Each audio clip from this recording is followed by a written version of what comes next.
Le thème de cet après-midi s'intitule « Les dernières cartes du diable », acte 2. Il y aura un acte 3. Parce qu'il est important de comprendre comment les choses se mettent en place et comprendre que ce changement d'alimentation qui peut être fait peut amener un changement dans notre comportement. Et c'est ce que nous allons voir pour nous, mais également pour nos enfants. Parce que ça commence très jeune. Et pour ceux qui veulent avoir des enfants ou pour ceux qui sont en train d'avoir des enfants, je vous encourage vraiment à prendre conscience de ce que cela implique que de changer d'alimentation. Parce qu'on a l'impression que tout se passe dans le cerveau. Cela ne se passe pas uniquement dans le cerveau, même si tout est relié au cerveau, tout est interconnecté au niveau de notre corps. Sur les 30 000 milliards de cellules, tout est relié. Sur les 100 milliards de neurones, tout est relié. Et nous avons des neurones dans notre cerveau, en haut, dans ce cerveau-ci et dans le troisième cerveau. Donc, et nous avons même d'autres neurones que nous aborderons une prochaine fois. Neurones qui sont beaucoup moins connus et qui sont très très très importants. Donc, c'est vrai que le cœur de cible, l'axe majeur pour toucher et manipuler quelqu'un, on pense tout de suite au cerveau. Mais nous allons voir que c'est bien plus complexe que cela. Pour mémoire, je vous rappelle un petit peu ces 3 ouvrages écrits à la fin des années 50 et traduits pour la première fois en France pour le premier en 1963 avec la cuisine, avec la danse du diable, la cuisine du diable et les dernières cartes du diable, titre emprunté pour cette deuxième présentation. Au travers de cet ouvrage écrit par un journaliste qui n'est pas chrétien, il décrit comment, à travers 4 personnes, ces 4 personnes vont faire une interview fictive avec Satan qui est en charge du ministère de l'extermination. Et comment, au travers de cela, Satan veut détruire le monde pour établir son règne. Et en tant que chrétien, c'est intéressant d'avoir aussi un regard comme celui-ci parce que ça nous ouvre aussi des fenêtres de réflexion. Alors nous avions vu également, au travers d'un élément de l'histoire, au travers de cette guerre de Troie, que ils avaient laissé un cadeau aux Troyens, ce cheval, qui en définitive à l'intérieur contenait des hommes, des guerriers, qui la nuit venue sont descendus, ont ouvert les portes et ont permis la prise de cette ville qui était imprenable, qui pendant 10 ans n'avait pu être prise. Pourquoi cela est important? Se pourrait-il qu'il y ait des chevaux de Troie, que nous pensions que certains éléments peuvent avoir un impact, mais on n'a pas forcément les éléments pour voir jusqu'où cela peut nous amener. Et j'aimerais cet après-midi vraiment essayer d'avoir une vue d'ensemble de cet aspect-là. La prochaine fois, nous essaierons, ça sera plus particulièrement pour les jeunes, mais pour les moins jeunes également, voir un petit peu l'impact des médias, réseaux sociaux, tout cela, parce que c'est également important de voir que tous ces outils qui peuvent être une bénédiction, mais peuvent être également des chevaux de Troie pour changer notre comportement. Alors quel impact cela peut-il avoir sur nous de manière très concrète? Le premier exemple que j'ai voulu prendre, parce que c'est un exemple qui nous parle, l'alcool. Tout de suite, ce qui nous vient à l'esprit, c'est l'alcool amène un changement de comportement. Ça ne fait aucun doute. Les gens sont pleinement conscients de cela. Donc, quand on parle de l'alcool, vous avez ici des informations d'Alcool Info Service. Une prise d'alcool, même en petite quantité, peut engendrer une désinhibition et conduit ainsi à une modification du comportement. L'exemple type de la boîte de nuit, on boit un verre et on est totalement désinhibé par l'alcool et par la musique. Totalement désinhibé. Les frontières et les barrières tombent. Et donc, y compris au niveau d'une modification du comportement au niveau sexuel. Certaines études montrent en effet que l'alcool augmente le taux de testostérone chez la femme. D'après l'OMS, on est dans les chiffres, 91 millions d'êtres humains, donc un peu moins de 100 millions, souffrent de désordres liés à l'abus d'alcool dans le monde. Donc c'est énorme, 100 millions de personnes. En France, on estime à environ 5 millions Donc ils connaissent, donc c'est un peu moins de 10% de la population, donc quasiment une personne sur 10 aujourd'hui connaît des problèmes médicaux, des difficultés psychologiques ou sociales parce que cela est lié à la consommation d'alcool. Les pertes de revenus, de production liées à la maladie ou au décès prématuré qui sont imputables à l'alcool sont estimées à près de 10 milliards d'euros chaque année. 5 millions de personnes, 10 milliards d'euros en coûts pour la société, c'est énorme. Donc il faut aussi tenir compte des violences, viols, incivilités, qui sont liées aussi à la consommation d'alcool. Alors l'alcool est une cause importante de mortalité prématurée, responsable de 22% des décès entre 15 et 34 ans, donc un peu moins de 1 décès sur 4 entre 15 et 34 ans est imputé à l'alcool. C'est énorme. 18% des décès entre 35 et 64 ans et 7% des décès à partir de 65 ans. En France, donc, on est bien sûr dans le pays du vin, l'excès d'alcool continue à tuer en grande majorité et on estime que, même s'il y a eu une baisse ces 50 dernières années, qu'il y a 49 000, donc un peu moins de 50 000 décès chaque année liés à l'alcool. Donc si on considère tout l'alcool qui est consommé en France, parmi la population de 15 ans et plus, on obtient, accrochez-vous, une consommation de 27 grammes d'alcool pur par adulte et par jour. C'est énorme. Ce qui correspond à quasiment 3 verres d'une boisson alcoolisée prise dans un bar. Alors, vous et moi ne consommons pas d'alcool, donc quand vous voyez que la moyenne de la population française, c'est quasiment 3 verres par jour, vous imaginez que des personnes en sont à beaucoup plus. Donc ça montre l'impact. Tout cela pour vous dire que ce qui paraît évident sur l'alcool, il faut que nous comprenions que sur ce que je vais vous présenter, c'est pareil. L'impact social, l'impact en coût sanitaire est le même, et peut-être même pire. Et c'est ce qu'on va voir. Pire, ou en tout cas, on ne va pas mettre d'échelle de valeur, ou en tout cas pas mieux. Et ce qui est très intéressant, c'est que l'alcool va attaquer le cerveau. Premièrement, l'alcool va affecter, et on va y revenir un peu plus tard, le lobe frontal. C'est la partie avant du cerveau. Et on va voir pourquoi ce lobe frontal est important. Mais on va voir également que d'autres substances attaquent le lobe frontal comme l'alcool. Donc ça attaque la coordination motrice et la prise de décision. Ensuite, l'alcool assomme le cerveau central et vous perdez le contrôle de vos émotions. L'alcool affecte la fréquence cardiaque, la température corporelle, l'appétit et la conscience. Ça, c'est l'alcool. Mais on retrouve les mêmes effets avec d'autres substances. Et là, par hasard, je suis tombé sur une étude très intéressante, une découverte faite par rapport justement au sevrage, par rapport à l'alcool et par rapport à tout ce qui est dépendance, notamment dépendance sucre. Là, ça va peut-être plus nous parler.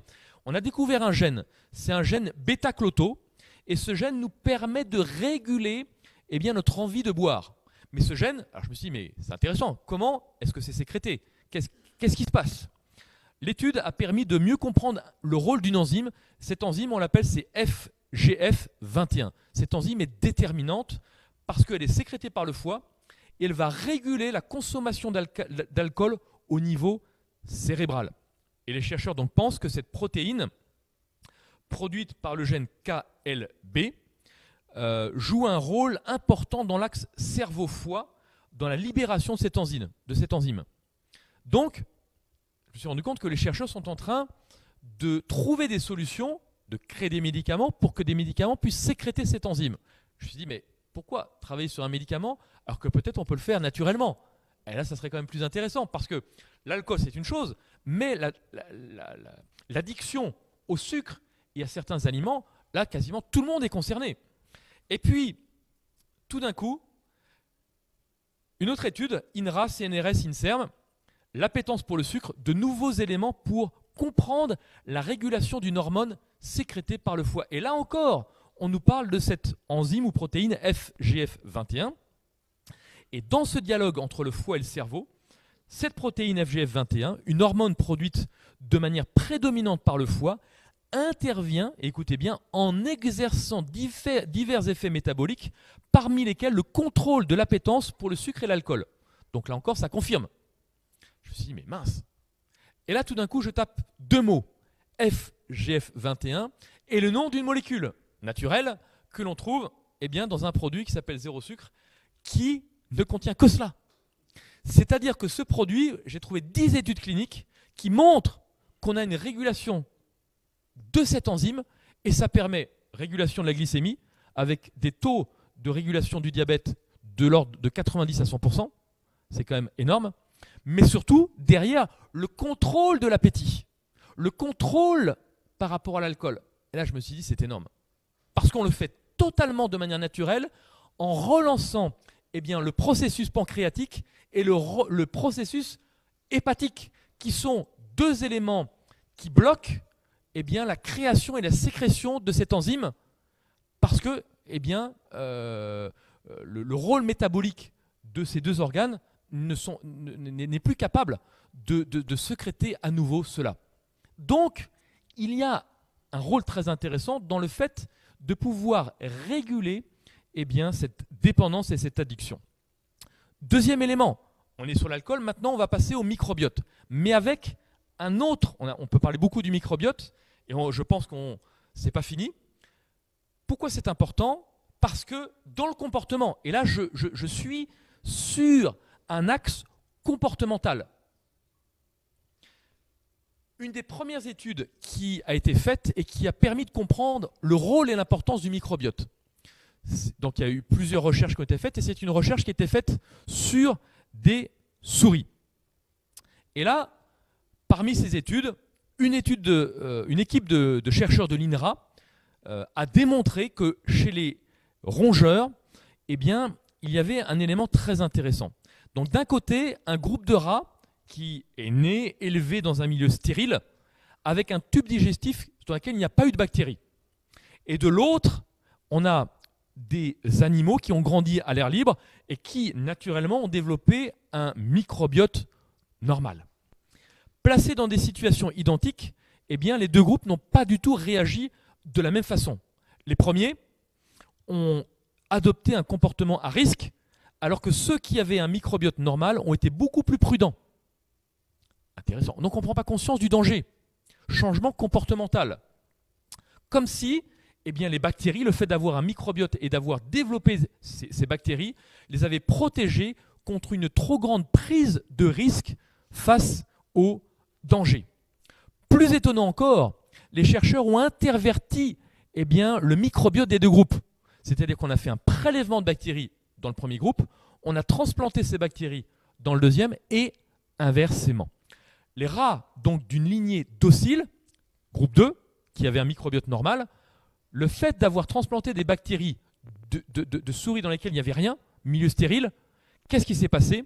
Ils sont devenus agressifs quand on leur a transplanté les bactéries de la lignée agressive ou de ceux qui ne prenaient pas conscience du danger. Donc qu'est-ce que ça veut dire? Ça veut dire que la transplantation d'un microbiote de l'un vers l'autre a changé quoi? Le comportement. Waouh! L'expérience a fonctionné dans le sens inverse, c'est-à-dire que la lignée agressive s'est adoucie avec les bactéries des rats dociles. Donc ça marche dans les deux sens, dans le mauvais mais dans le bon. Si l'on ne sait pas encore expliquer par quel mécanisme le comportement intestinal peut moduler le comportement, ces observations posent la question de l'influence des bactéries sur le caractère. J'espère prochainement pouvoir faire un atelier pratique avec cours de cuisine, pas forcément physique, mais vous donner réellement le protocole pour que nous puissions passer à cette étape. Parce que nous avons tous, à un moment donné, eu notre microbiote qui a été détruit ou endommagé. Les antibiotiques détruisent le microbiote. Donc, c'est tout ça qu'il faut refaire également. Alors, il y a eu d'autres études pionnières.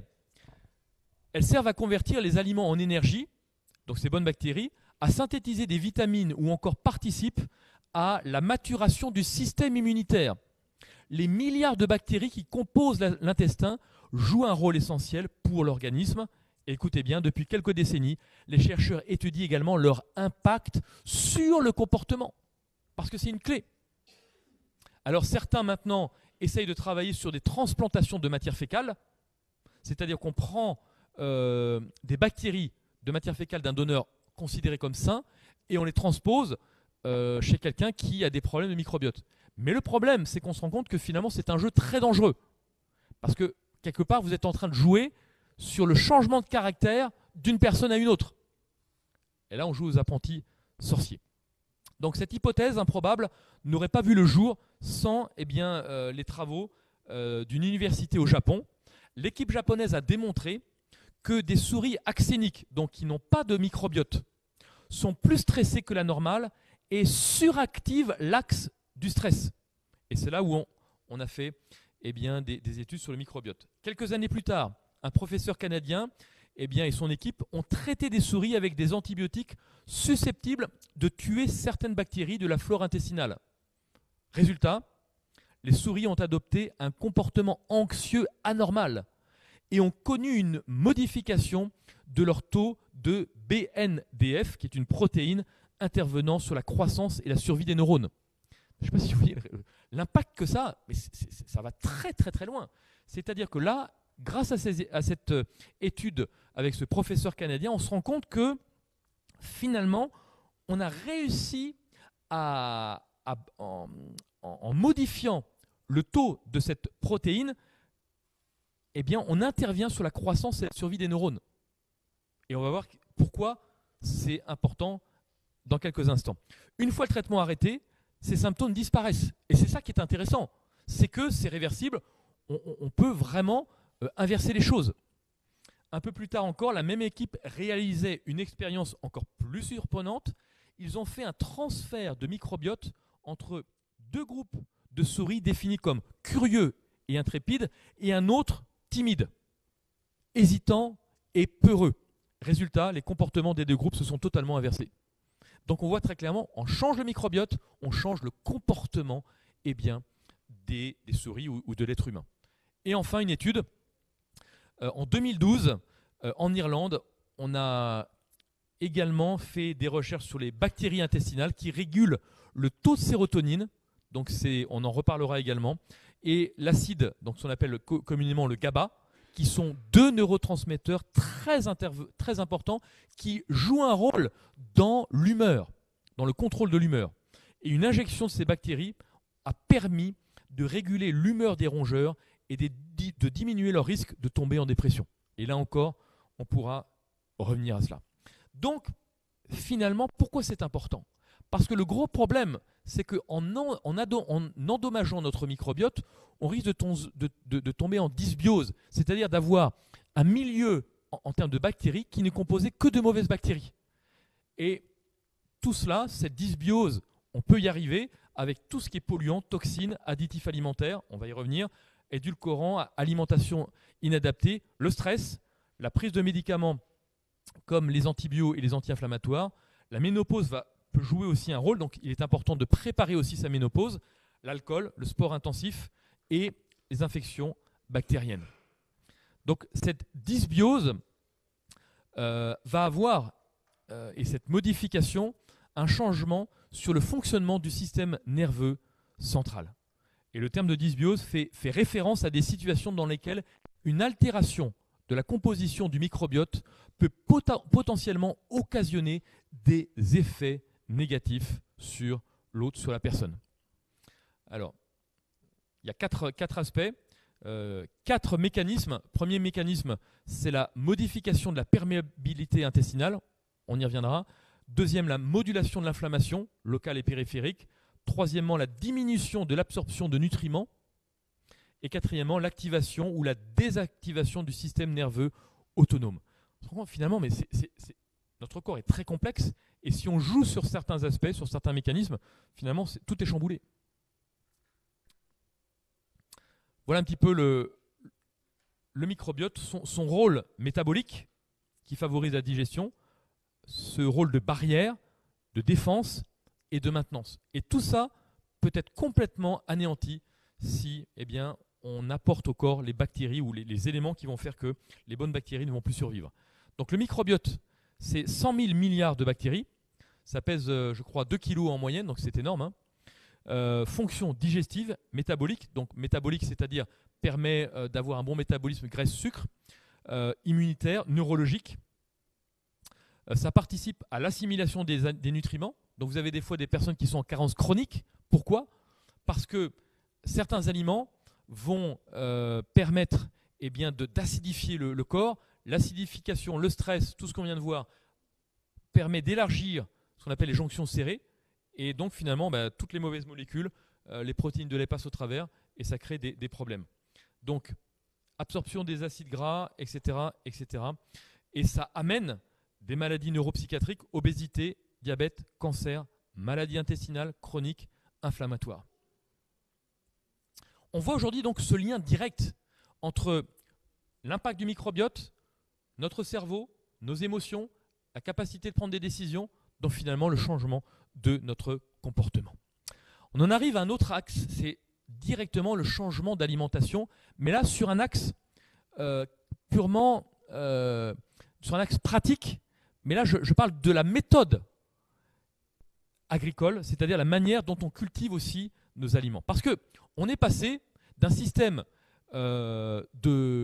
où une grande partie de la population vivait de la terre, donc on est passé d'une agriculture, on va dire, simple, manuelle, à un système où, en un siècle, 70% des Français vivaient de la terre, et aujourd'hui, 1% seulement des Français vivent de la terre.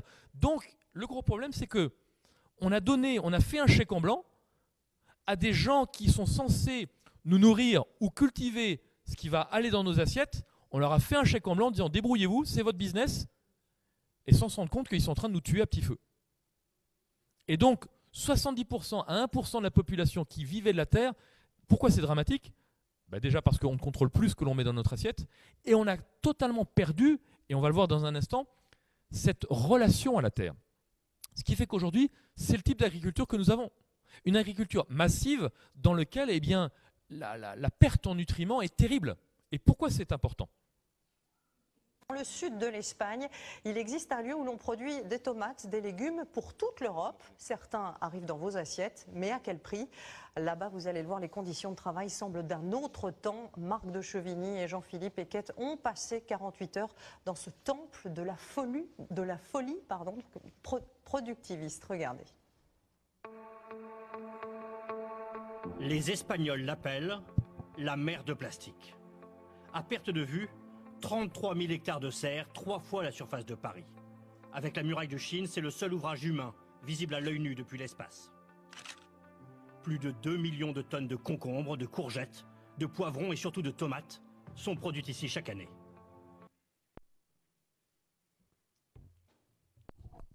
Voilà, c'est un petit peu la zone qui va alimenter une grosse partie de l'Europe, et la plupart des fruits et légumes d'Espagne viennent de là. Donc on est aujourd'hui arrivé à une aberration totale dans cette volonté productiviste d'arriver à baisser les coûts, et donc on a des nutriments aujourd'hui, des aliments où il y a plus grand chose. Alors pourquoi c'est important? Parce que ce microbiote dont on vient de parler au niveau du corps, il existe également au niveau du sol. Microbes de sol en bonne santé, personne en bonne santé. Et cet article est vraiment remarquable. La communauté microbienne dans le sol est aussi importante que celle de notre microbiote. Alors, je ne vais pas tout vous lire, mais vous pourrez le relire en mettant sur pause. Il y a une autre révolution majeure dans la santé humaine qui vient tout juste de commencer, basée sur la compréhension des micro-organismes. Elle repose sur les mêmes avancées technologiques et nous permet de comprendre et de restaurer notre relation de collaboration avec le microbiote, non pas dans l'intestin humain, mais dans un autre endroit sombre, le sol.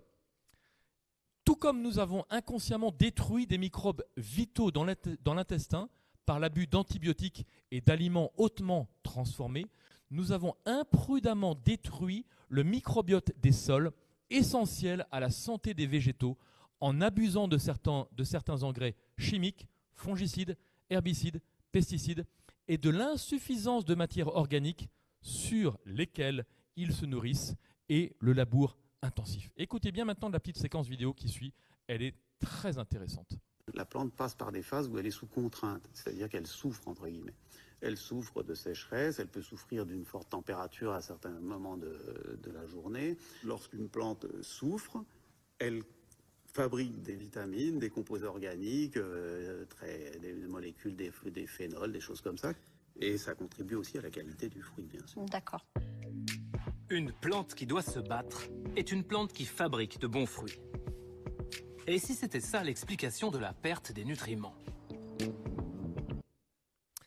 Alors là, c'est très intéressant parce que comme on cultive maintenant dans des endroits qui sont complètement, des univers complètement aseptisés, eh bien, le fruit et légume n'a plus la capacité de se battre. Comme il n'a plus la capacité de se battre, il ne développe plus des antioxydants, des nutriments, des vitamines et tout ça. Maintenant, transposer ça à titre personnel. Si nous n'avons plus la capacité de nous battre, nous n'allons plus développer un système immunitaire spirituel qui nous permette de faire face aux attaques. Et pourquoi? Eh bien, nous traversons régulièrement des épisodes où nous devons faire face à des épreuves et autres, parce que cela doit développer notre système immunitaire spirituel. Alors, changer d'alimentation, on avance. C'est l'alimentation de beaucoup de jeunes aujourd'hui, ce qu'on appelle la junk food. C'est maintenant une certitude. Avoir une alimentation déséquilibrée dérègle le fonctionnement de notre cerveau. Après une étude menée pendant 12 ans, des chercheurs espagnols ont constaté que les participants ayant consommé régulièrement des acides gras trans et des graisses saturées avaient un risque de dépression 48% plus élevé. Une consommation excessive qui pourrait provoquer la production de cytokines, c'est-à-dire des protéines mises en cause dans le développement de la dépression. Des graisses que l'on trouve dans les plats préparés, la nourriture transformée ou les frites et qui, consommées en grande quantité, ont des effets sévères sur la santé mentale. D'autres travaux français montrent que la nourriture chargée en mauvaise graisse provoque des problèmes de mémoire et des retards d'apprentissage significatifs, notamment chez les adolescents. Selon les scientifiques, ce seraient les acides gras trans qui rigidifient la membrane des neurones et perturbent les communications et le fonctionnement du cerveau. Autant de bonnes raisons d'oublier la junk food et de passer à un régime équilibré. Très intéressant, parce qu'on voit que finalement, il suffisait de changer les bonnes graisses en mauvaises graisses, les acides gras trans, et rien qu'avec cela, plaf, on change le comportement. Vous voyez, un autre axe également intéressant. Alors vous avez cette émission, je vous encourage vraiment à la regarder sur Arte, vous pouvez la retrouver sur Internet, Bien nourrir son cerveau. Et là aussi, on a des éléments très intéressants, je vous laisse écouter attentivement. Quand on demande aux gens s'ils pensent que la nourriture, ce qu'ils mangent, a un impact sur la santé, la plupart répondent oui. Mais lorsqu'on leur demande si l'alimentation peut aussi influencer les pensées, les décisions, très peu de gens sont prêts à croire que c'est le cas. Pourtant, dans le très sérieux institut de psychologie de l'université de Lübeck en Allemagne, le professeur So-Young Park en a, pour la première fois, apporté la preuve. Ses travaux ont révélé le mécanisme par lequel la nourriture pouvait influencer nos pensées. Nous avons constaté qu'une même personne prenait des décisions complètement différentes en fonction de ce qu'elle avait mangé le matin. Le sujet ayant consommé un petit déjeuner plus riche en protéines le matin s'est montré tolérant aux offres injustes. À l'inverse, le sujet ayant consommé un petit déjeuner riche en glucides s'est montré plus intransigeant devant les offres injustes. Dans cette liste, le plus important, c'est la tyrosine. C'est un acide aminé qui entre dans la composition d'une protéine très importante pour le fonctionnement du cerveau, la dopamine. Cette molécule assure la communication entre les neurones impliqués dans la motivation et la prise de risque.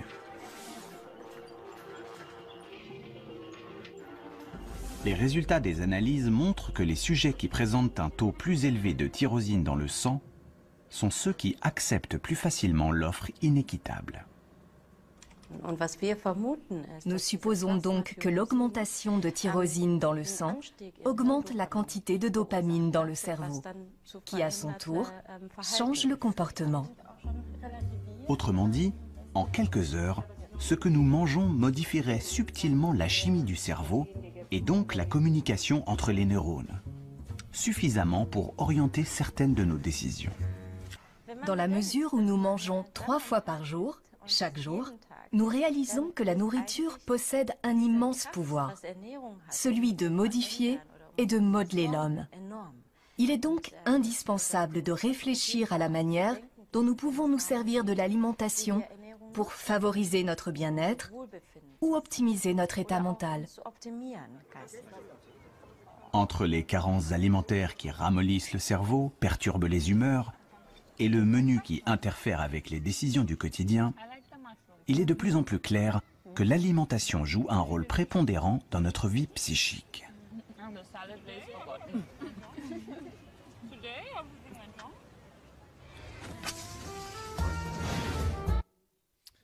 Voilà.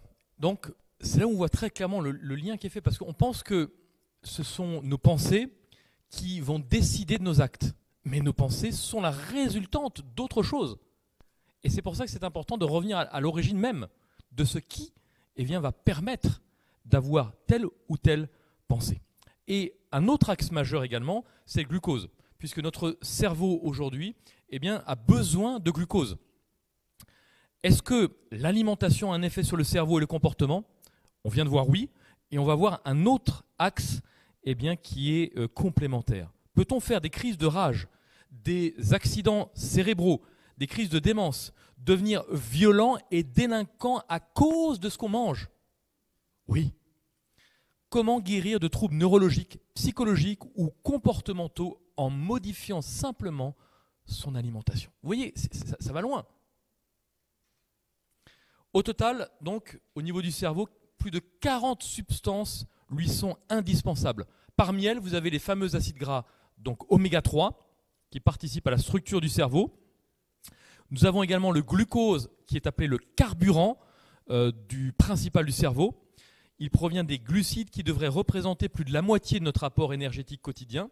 Vous avez la vitamine B1 contenue dans les céréales, les légumes frais, légumes secs, fruits secs, qui jouent un rôle de bougie pour faire fonctionner le moteur. Et enfin, on a besoin d'oxygène, d'où l'importance de faire du sport. Et le fer est lié à la capacité intellectuelle, parce qu'il va transporter l'oxygène via l'hémoglobine du sang jusqu'à l'encéphale. Donc on voit que tout est interconnecté et il nous faut les bons carburants. Le cerveau doit constamment être alimenté en glucose. Et chaque jour, le cerveau va utiliser environ 120 grammes de glucose. Alors vous imaginez, il y a glucose et glucose. Et on va le voir. C'est comme si vous alliez, par rapport à votre voiture, vous avez une voiture qui fonctionne à l'essence, à gauche. Est-ce que ça vous viendrait à l'esprit de prendre le pistolet jaune de gasoil pour mettre du gasoil à la place de l'essence? Non. Et pourtant, c'est ce que l'on fait tous les jours en mettant un mauvais carburant pour nourrir et alimenter notre cerveau. Vous voyez, j'ai interverti juste les deux pistolets. C'est toujours marqué essence à gauche, mais par contre, le pistolet, lui, a changé. Et c'est exactement ce que nous sommes en train de faire. C'est donner du glucose, oui, donner du carburant, oui, mais un mauvais carburant. Et ce carburant va non seulement encrasser notre corps, mais surtout va encrasser et paralyser notre cerveau. Écoutez bien. This was done by Dr. Stitt, who was a probation officer in Ohio, who did some research on the effect of diet and probation violators. And what she found is that those who remain on a bad diet, a lot of sugar, a lot of junk, alors c'est une étude qui a été faite sur les populations carcérales et on voit l'impact du changement d'alimentation avec une population carcérale. Alors je passe rapidement là-dessus, mais c'est très intéressant. On voit que dans plusieurs prisons, on a changé l'alimentation des prisonniers. y compris de certains prisonniers qui étaient considérés comme des prisonniers dangereux. Et on voit que finalement, le changement d'alimentation a changé leur comportement. On a une diminution phénoménale du nombre de violences, agressions et autres, juste en changeant l'alimentation. Et pourtant, vous me direz, mais ce n'étaient pas des enfants de cœur. C'était des gens qui avaient appris une seule chose, c'est que si je veux m'en sortir, ce n'est que par la violence. Vous leur changez l'alimentation, vous changez leur comportement. Et ça, c'est très très intéressant pour comprendre finalement l'impact qu'il y a sur la violence et la nutrition. Je reviens juste sur le café. Là encore, nous avons d'autres éléments qui montrent la corrélation entre café et comportement. Ce dont on est sûr, c'est que la caféine va perturber les cycles du sommeil. La caféine, en fait, a cette capacité à diffuser partout dans l'organisme, non seulement dans le cerveau, où elle peut agir directement sur les rythmes du sommeil et les perturber, mais aussi sur le cœur et d'autres organes où elle va avoir des effets. La caféine, on va la retrouver dans le café, dans le thé, le chocolat. On va la retrouver aussi dans certains médicaments qui l'utilisent pour booster les effets des molécules. Et on va la retrouver dans les boissons énergisantes. Justement, dans les boissons énergisantes, y a-t-il tant de caféine que ça ? Alors, ça représente quelle quantité ? Dans un espresso, vous allez avoir 60 mg de caféine. Dans une boisson énergisante de type Red Bull, vous allez avoir le double, 120 mg de caféine. Les adolescents sont très friands des boissons énergisantes, surtout associées à de l'alcool. Et une étude aux États-Unis a montré qu'entre 2007 et 2011, le nombre d'admissions aux urgences a doublé dû à une surconsommation de boissons énergisantes. Et on parle de dizaines de milliers de personnes. Et pour les femmes enceintes, le café est-il recommandé ? Pendant la grossesse et l'allaitement, c'est vraiment un cas très particulier. Pourquoi ? Parce que dès que la femme est enceinte, la production de l'enzyme qui dégrade la caféine va chuter. Et chez le nourrisson et le fœtus, cette enzyme n'est pas du tout exprimée. Donc la caféine va pouvoir rester très longtemps dans l'organisme. Ce qui a été montré chez l'animal, donc pas encore chez l'homme, c'est que la caféine va altérer la construction du cerveau. Et ce qui a été démontré, c'est lorsque les femmes enceintes boivent 300 mg de caféine, donc c'est l'équivalent de 4 à 5 expressos par jour. Les enfants à l'âge de 5 ans et demi avaient un quotient intellectuel un peu plus faible que les autres. Vous voyez, donc quelque chose qui peut paraître anodin, où on pense juste finalement aux effets du café par rapport au côté excitant et autres, ça va très très loin, parce que comme il le dit, le café a la capacité de diffuser dans tout le corps. Donc c'est tout le corps qui est impacté, y compris au niveau neuronal, y compris au niveau digestif, et finalement on voit l'impact. Le café, c'est 33% de diminution de la capacité du lobe frontal, c'est-à-dire la capacité à gérer les émotions, à prendre des décisions. Je prends du café, je divise par 1/3 ma capacité à prendre des décisions et à aller de l'avant. Alors il y a un autre élément également qui concerne peut-être plus, mais pas que les jeunes, les enfants, c'est les fameux colorants que l'on retrouve également bien sûr dans beaucoup d'aliments, tous les cubes pour faire les soupes et autres. Et on voit vraiment l'impact aussi. C'est une expérience qui a été faite en Australie. Is that your drink? Whose drink is that? Okay, can I have a look at the drink? Right, so that's got a colour in it. Colour 110, that's an artificial colour. Food detective and nutrition author Sue Dengate thinks she can find the answer to most kids' problems here, in their lunchboxes. You might need to be a food scientist to decode the information, but these children are walking test tubes. In the past few decades, hundreds of additives have crept into their food. Colours, flavours, preservatives. At least 60 of them cause problems for some kids. But which additives affect which kids? Food companies are leaving parents to find out that for themselves. And the results have been disastrous. The authorities have really dropped the ball when it comes to protecting our children. Over the next 2 weeks, these children from Nana Glen Primary School in New South Wales will be cutting the additives from their food. They have a list of nasties to avoid, and for any 6-year-old, it's quite a mouthful.